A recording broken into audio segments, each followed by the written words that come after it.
Entonces, vamos a iniciar con el Código Nacional de Procedimientos Penales. Nuestra compilación inicia desde el artículo 4, pero recuerden que en el artículo 2 siempre está todo el glosario. Entonces yo les recomiendo que se lean el artículo 2 para que entiendan muchas cosas que probablemente no van a entender de los artículos, que para eso estoy yo, para explicarles. Entonces vamos a empezar con el artículo, ay, se me movió el mouse, ahí está, con el artículo 4, que se llama características y principios rectores. Dice: el proceso penal será acusatorio y oral. Ahora sí, yo estudié con el proceso penal anterior. ¡Oh, qué lata de verdad! Pero bueno, ya es acusatorio y es oral. ¿Qué significa? Que debe ser cara a cara y de manera que todo se dirima en un poco más rápido, ¿no? Ese es otro de los principios. Y dice: en él se observarán los principios de publicidad, o sea, hace para todo el mundo. Contradicción, de que lo que tú digas yo lo puedo contradecir. Concentración, de que todo se va a juntar, por eso incluso hasta los amparos ya se juntan, porque todo es concentración. Continuidad, que no hay forma de que un proceso penal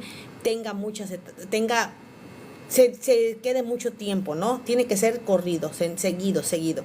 Inmediación, lo más rápido que se pueda hacer. Y aquellos previstos en la Constitución, tratados y demás leyes. Este código y la legislación aplicable establecerán las excepciones a los principios antes señalados. ¿Qué significa? Por ejemplo, en el principio de continuidad, tú tienes derecho a que un juicio te sea de corrido, ¿no? Pero si por alguna razón no encuentran, o tú tienes necesidad de pasar una prueba más, de poner otro testigo y no lo encuentras, puedes solicitar, ¿no? Es solo un ejemplo. Pero ¿a qué voy? Que el mismo código establece esas excepciones. Principio de publicidad, que todo mundo lo debe conocer. Dice: las audiencias serán públicas con el fin de que ellas accedan no solo las partes que intervienen, sino también el público en general. ¿Qué significa? Anteriormente tú ibas con el juez y te quedabas ahí y a lo mejor ni siquiera estaba el juez, solamente te atendía la Secretaría de Acuerdos. Ahorita no, ahorita todo mundo se puede enterar, claro, a menos que sea cosas de DO, ya restringen a las personas, pero principio de publicidad es que todo mundo puede conocer esa audiencia y eso le da un poquito más de credibilidad a los juicios. ¿Por qué? Porque si tú vas y te das cuenta que algo no está bien, ellos enseguida van a darse cuenta que algo no está bien y no lo van a hacer. Entonces, principio de publicidad. Principio de contradicción, las partes podrán conocer y controvertir y confrontar los medios de prueba. Cuando una autoridad dice no, la contraparte tiene que decir sí por esto y enseñar fotos, enseñar pruebas. Entonces a eso se le llama contradicción. Principio de continuidad, las audiencias se llevan a cabo de forma continua, sucesiva y secuencial, salvo en los casos como el que les expliqué ahorita. Principio de concentración, las audiencias se desarrollarán preferentemente en un mismo día o días consecutivos. Ahí la excepción es espérenme tantito, le voy a decir a mi hermana acá, ya se me fue. En días consecutivos hasta su conclusión.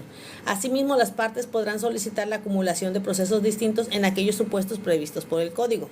Principio de inmediación. Toda audiencia se desarrollará íntegramente en presencia de órgano jurisdiccional. Lo que les decía, antiguamente tú ibas a una audiencia y no estaba el juez, estaba solo la Secretaría de Acuerdos, tú firmabas, así te decía la señora, y digo señora porque yo estuve en varios de esos, y la verdad es una pesadilla. Así como de las partes que deberán intervenir en la misma. Principio de igualdad ante la ley.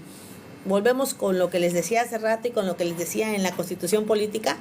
Todos son iguales ante la ley, hombres, mujeres, no importa, todos iguales ante la ley.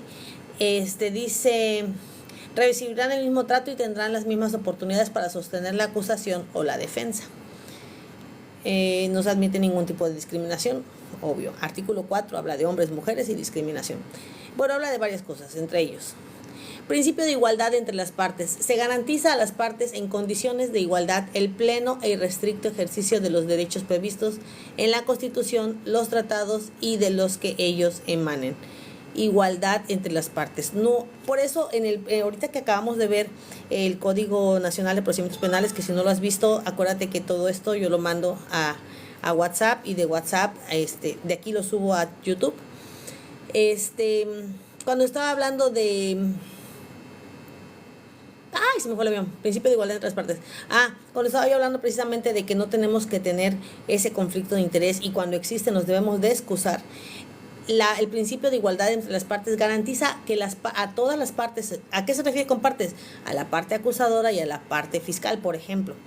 Igualdad en el pleno e irrestricto ejercicio de los derechos previstos en la Constitución y los tratados de que ella emanen. ¿Se dan cuenta? Todo esto viene, si no empezaste por la Constitución, por cierto, el domingo voy a intentar grabar desde temprano todas las leyes que hemos visto, porque es bien importante que desde que iniciamos, cuando vimos la Constitución, de ahí se desprende, acuérdense de la pirámide de Kelsen, de ahí se desprenden todas las leyes, ¿no? Por eso te dice, principio de igualdad, lo vimos en el artículo 4, lo vimos hace ratito, pues no debe haber conflicto de intereses cuando tú tienes alguna función en el gobierno. Y si no hay conflicto de intereses, es más fácil que tú seas imparcial. Si hay conflicto de intereses, mejor te excusas, te das la vuelta y que otra persona atiende el asunto. ¿Por qué? Precisamente para no caer en conflicto de intereses.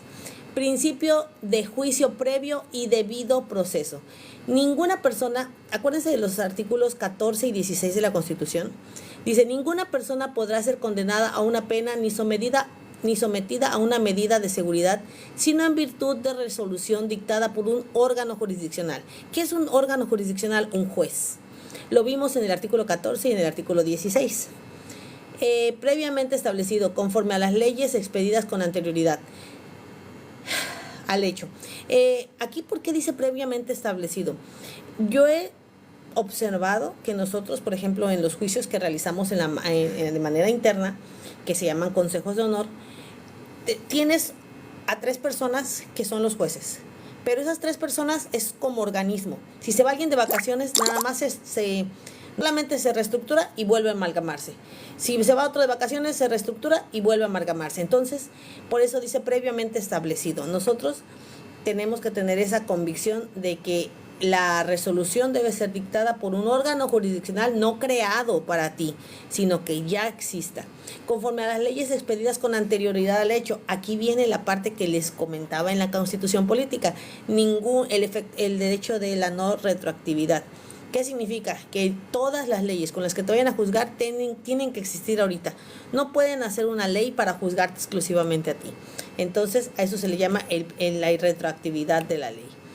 En un proceso sustanciado de manera imparcial, con apego irrestricto a los derechos humanos, estricto a los derechos humanos, en la Constitución y los tratados internacionales. Volvemos a caer. Esto del sistema penal acusatorio es en base a los derechos humanos y todo es en base a los derechos humanos. Entonces, el Código Nacional de Procedimientos Penales establece precisamente cómo se van a llevar a cabo todos los procedimientos en materia penal. Acuérdense que son ramas del derecho civil, penal, mercantil, laboral, inquisitivo, ¿cómo se llama el otro? No, perdón, ay, se me fueron, pero bueno, todas esas son ramas. En este caso es para los procedimientos penales. ¿Qué significa? Por delitos. Entonces, todos estos van agarraditos de la Constitución y de los tratados internacionales de los que México forme parte. Principio de presunción de inocencia. Otro principio pro hominem, no me acuerdo cómo se llama. Ese principio establece, antes decía, todos son culpables hasta que se demuestre lo contrario. Ahora no, ahora todos son inocentes hasta que te demuestren lo contrario. Toda persona se presume inocente y será tratada como tal en todas las etapas del procedimiento mientras no se declare su responsabilidad mediante sentencia emitida por el órgano jurisdiccional en los términos señalados en este código. ¿Qué significa? Que toda persona debe ser tratada como inocente hasta que se te demuestre lo contrario. Bien importante. Si por alguna razón en algún juicio, en algún proceso, desde un inicio dicen, es que el culpable, no señor, es presunto culpable. Por eso a eso se le llama principio de presunción de inocencia. Se presume que eres inocente hasta que salen las pruebas y te dicen, no papá, aquí está una foto, un video, una prueba fehaciente, etc. Y por último, principio de prohibición de doble enjuiciamiento. ¿Se dan cuenta cómo todo esto cae en la Constitución política? ¿Qué decía la Constitución? Que nadie puede ser juzgado 2 veces por el mismo delito. Aquí también. La persona condenada absuelta o cuyo proceso haya sido sobreseído. ¿Qué es sobreseído? Que ya terminó, que no hubo pruebas, que ya no hubo más para dirimir. No podrá ser sometida a otro proceso penal por los mismos hechos. Entonces, ¿se dan cuenta? Estos 14 artículos y se acabó, ¿eh? Para el cuadernillo se acabó con 14 artículos. Pero ¿se dan cuenta cómo todos estos principios que vimos y los anteriores, los del Código de Conducta de la Secretaría de Marina, todos van agarraditos de algún artículo de la Constitución? Todos, porque así es el proceso, así es el sistema penal en México. Y todas las leyes son iguales en ese sentido. Y pues, ay, no manches, hice ni 10 minutos, 14 artículos, creo que está bastante bien. El domingo, si Dios quiere, protocolo del Comité de Ética de Prevención de Conflictos de Intereses de la Secretaría de Marina para la atención de denuncias por el incumplimiento al Código de Conducta de la SEMAR. Acabamos de ver el Código de Conducta, lo acabo de ver en el video, si no lo has visto en el video pasado, ahí lo tenemos. Ahora vamos a ver el protocolo del comité. ¿Qué es un protocolo? Son los pasos a seguir para atención a las denuncias por el incumplimiento a ese código. Ahora vamos a ver qué partes del código tienes que cumplir y si no las cumples, cuál es el procedimiento que te va a seguir. Vamos a seguir con ese el domingo. No está tan largo. Está cortito. Y vamos a terminar el curso de legislación naval para CLASMAR con el protocolo para la prevención, atención y sanción al hostigamiento sexual y acoso sexual también. Entonces, también está bastante corto, pero es súper importante que lo leamos. Y pues nada, aquí estamos. Gracias por compartir, gracias por ver. Recuerden que los que quieren ingresar al curso, nada más es que me manden un mensajito, les mando el WhatsApp, los integro a un grupo de WhatsApp y es de conocimientos marineros y legislación naval. Saludos, Nuria, muchas gracias.